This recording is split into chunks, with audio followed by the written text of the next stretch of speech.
the other benefit to having that, DOPA menu all printed out for you is to kind of combat the working memory struggles that most people with ADHD will struggle with. What you'll find about a lot of these core issues and the strategies that we use to combat them is that they are individualized, basically all of them. ADHD is, in our heads, it's part of who we are, but also we're all still individuals. So the same thing isn't going to work in all areas. And, I'll kind of try to give some more examples of that as I continue talking. But, working memory is quite simply, active memory that we're using right now. And the research shows that people with ADHD really struggle to keep things in their active memory, and then also struggle to transfer them to long-term memory, and then also struggle to recall them again.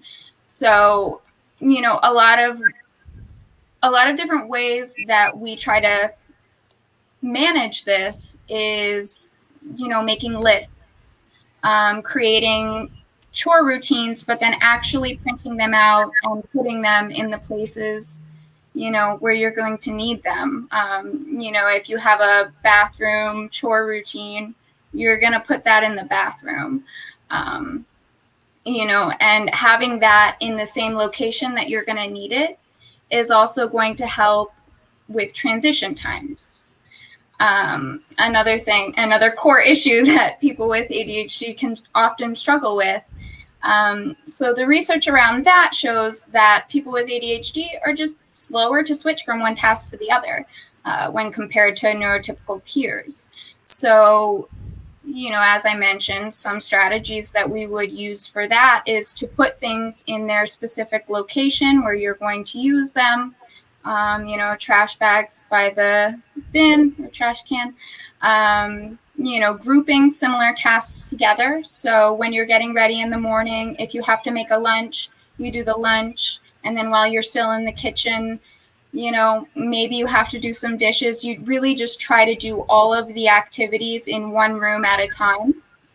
And so another way to kind of also help facilitate that transition for your brain is to really externalize it. So maybe it's something as simple as saying, I'm going to do this now. It could even include some movement. Moving our bodies can really help stimulate the brain.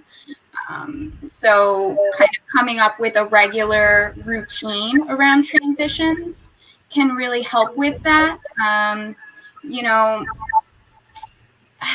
I suppose, if you're getting up, taking a break from work, and then you have to go check on the kids, well, maybe before you're ready to go check on the kids, you get yourself a drink. That's a quick way to kind of tell your brain, I'm moving, I'm doing something new, and also providing yourself a little bit of that dopamine so that you're ready to go do the thing with your kids. It can be really challenging, but that's why we really need routines as ADHD brains.